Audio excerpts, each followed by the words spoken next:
My son Michael wanted me to share with all of you that it's the season of Lent, which is why the sermons haven't been all so happy. I hope you're doing well with those of you who practice Lenten disciplines. And the good news on Sundays, being the Lord's Day, is you're released from those practices. And so I hope you have some time to reflect on what you're learning through that which you are practicing throughout Lent. The text is strange.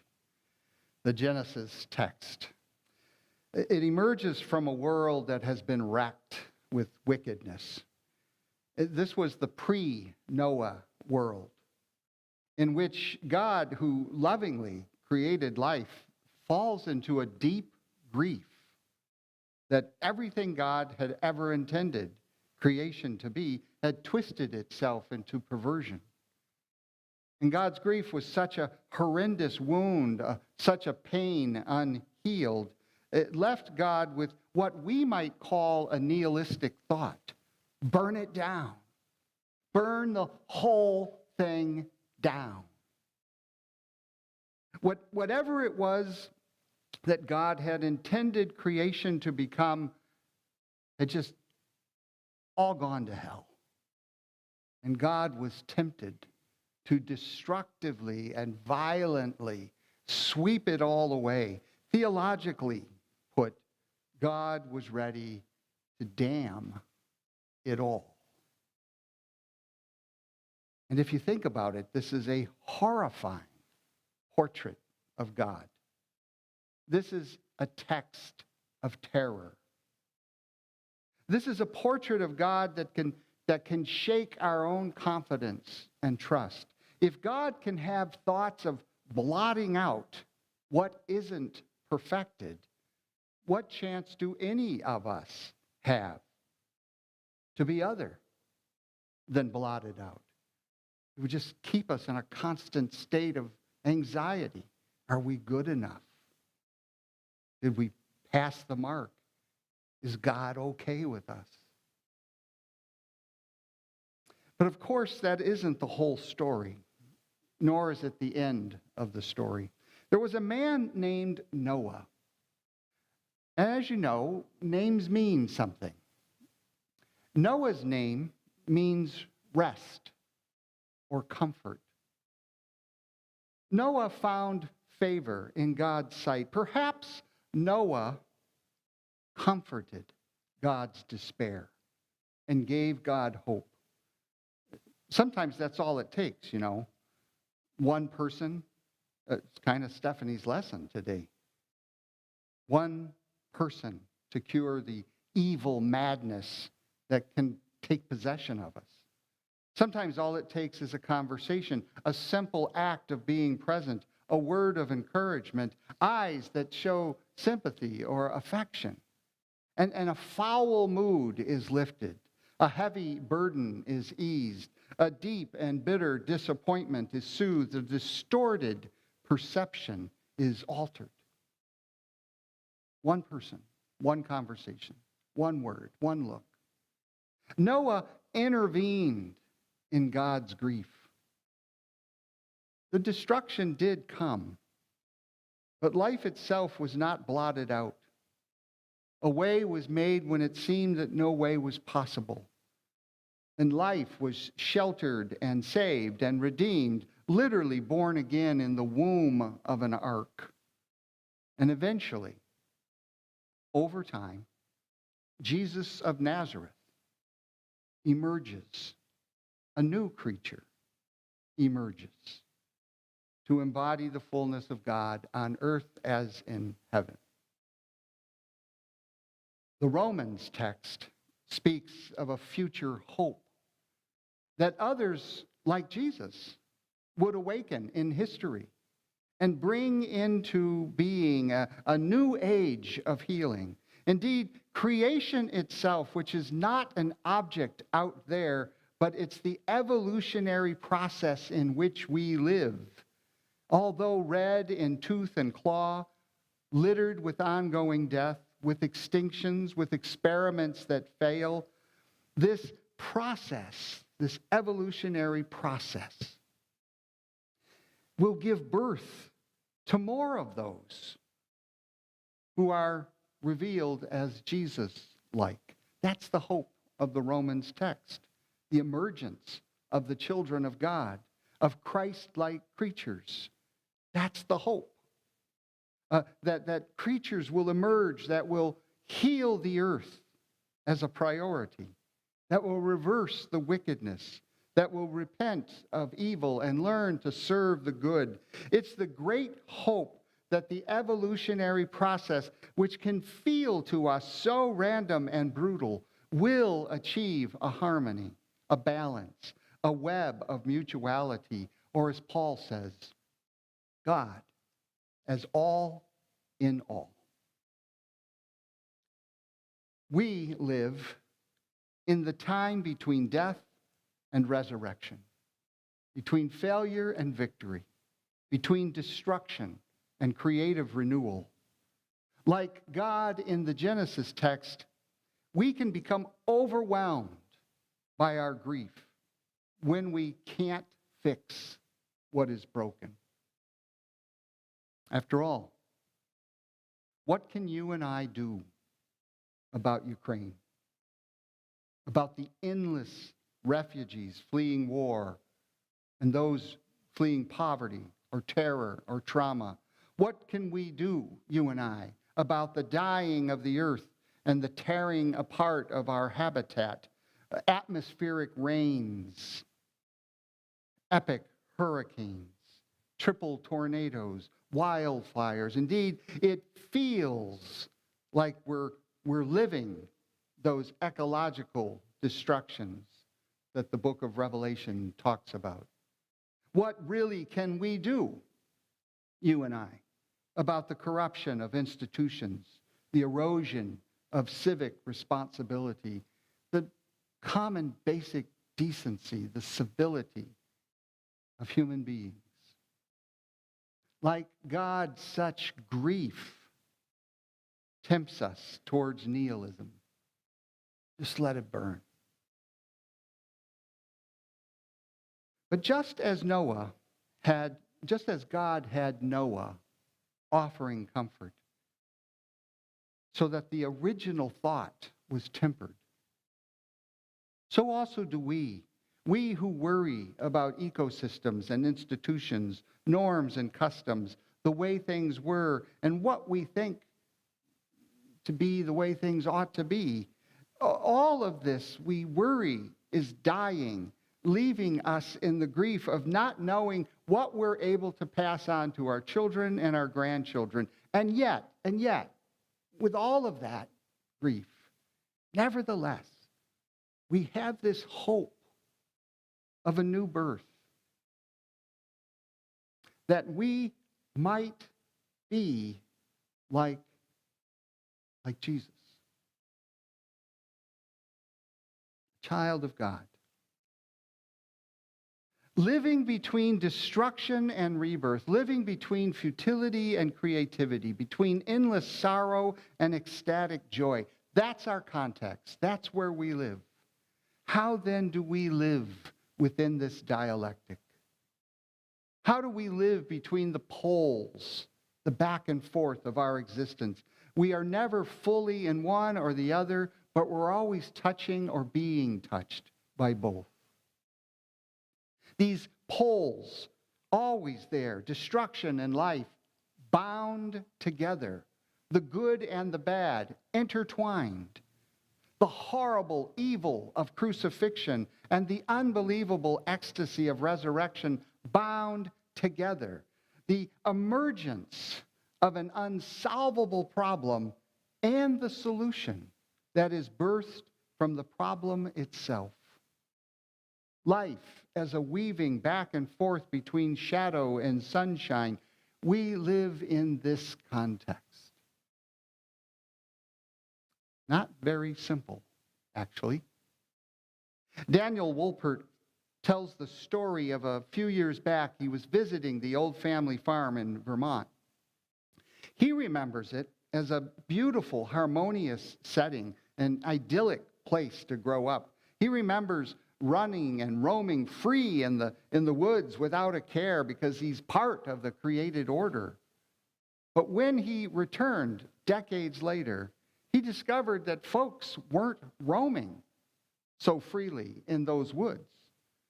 An epidemic had caused an outbreak of Lyme disease from deer ticks that had emerged from the year-round warming due to climate change.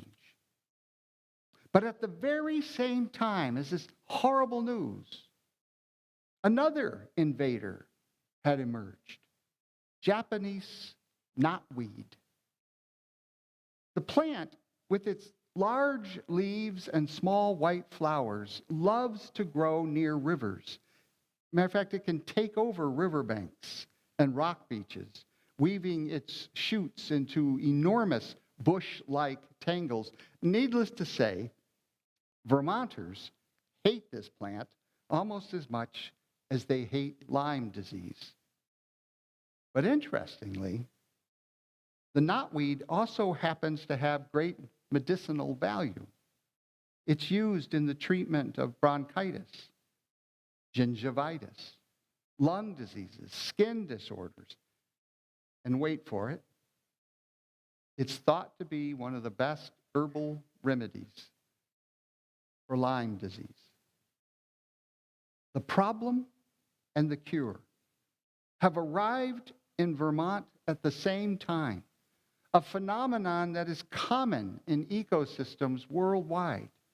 It's almost a rule of thumb. If there is an infestation of a particular bug, there also emerges a similar infestation of another bug who eats the first one. If there's a bacteria whose growth can throw a system out of balance, then a virus that controls the bacteria also appears. Creation, the evolutionary process, is a constant spiral moving beyond simplicity into complexity, weaving together continual adaptations in which the problem and the cure are interconnected. And I think this is a spiritual lesson for us. When I think of COVID, I think of it as a horrible plague. But I also look for the benefit, for its dialectical opposite pole. You might remember that when it first broke out, something very obvious and incredible occurred worldwide. As society shut down, our pollution numbers also declined rapidly, largely, giving us a hint that COVID itself is a consequence of our way of life. And spiritually, offering us a word of warning that maybe we need to change our way of life to become more harmonious with our ecosystems. As the Ukrainian war unfolds, I pay attention to how the violence that Russia is inflicting outwardly on its declared enemy becomes the same kind of violence that it will inflict on its own people. As an opposite dialectical pole, I pay attention to the incredible, miraculous movements of various individuals to non-violently pacify war's effects through deeds like all of those who are paying for B&Bs in Ukraine. They're never going to go there. They're not going to sleep there, but they're doing it to help the economy. They're doing it one by one to help people. Or the guy in Norway who opened up email threads, individual by individual, so as to get real news past the censors. And I noticed that the nations of the world, particularly the West, awakening to cooperative actions that no one could predict, even at great sacrifice. And I see all of this evidences of God in history, of the Spirit in history. Everything that happens contains its opposite. This is how creation God's evolutionary process operates culturally, biologically, personally. God isn't an object out there somewhere outside of history. History is unfolding within the womb of God. God is not an entity like you and I are entities, separate and observing each other. Rather, God is presence and power. God, as Jesus taught us, is the presence and power of love, which is a type of energy, of animation, of creativity. It's not detached. It's very attached. It's not disinterested and aloof. It is deeply intimate. The air we breathe is God's activity in us and through us. A brilliantly wise woman, Edith Eger, she wrote a book called The Choice. She's a Holocaust survivor. And she wrote, "My job is to plant seeds of love and to keep on planting, even or especially when bad weather comes. It's folly to think I can know the grand plan, how my small action fits into the larger whole. All I can do is check myself again and again. Do my actions look like love? If they are truly loving, then they are part of the grand movement of love in the world, which is the movement of God in the world." This is the wisdom of a deeply spiritual mind. The evolutionary process, itself a dialectic of destruction and birth, is a continuous process of ever-increasing inclusivity and complexity. The goal of evolutionary development is to become God as all in all, just like Paul said in Corinthians. Or in other words, the goal of life is communion. It's a continuous outpouring of love after love after love, a continuous connection, a continuous affection and mutuality. Nothing is wasted in life. Every small act of love, every small deed of kindness, every gesture of helpfulness, every movement of compassion, every step of forgiveness, every risk for reconciliation adds to the presence of love, which means that it moves evolution towards its destiny of harmonious merging into the God of all in all. And I know that sometimes that can sound like mystic mumbo-jumbo, but it is in practice the very essence of the Christian message of Christ-likeness. Love is not a rational explanation of the world. Love is a way of life. It's a way of life. It's a practice of being. To love is to pay attention. It's to care. It's to bless. It's to touch. It's to laugh. It's to be delighted. Love is to feel the earth with bare feet and know that you are not alone. Love is to seek the best in the other, even when you think the other is your enemy. Love is to embrace and to welcome everything that you fear as a friend with a message that can heal you exactly where you're hurting. Love is to give yourself away with open arms, knowing that the worst that can be done to you is also the best way to become yourself, not your projected self of roles and responsibilities, that fictional self, but your real self, with your ego in check, with a happy heart and an ecstasy that is so grateful for the gift of this moment. Edith Eger wrote, "It is impossible to know in the moment how a small act of goodness will reverberate through time. The notion that it does so is empowering and also frightening, because it means that each one of us, are capable of changing the world. And each one of us are responsible for finding those opportunities to protect, feed, grow, and guide love. The one thing that God cannot do is to love alone. Love is the go-between of destruction and new life. It connects the dialectic of good and evil, of healing and suffering, of sorrow and joy, not as two parts, but as one whole, each giving meaning and purpose to the other. The energy of love is the bridge.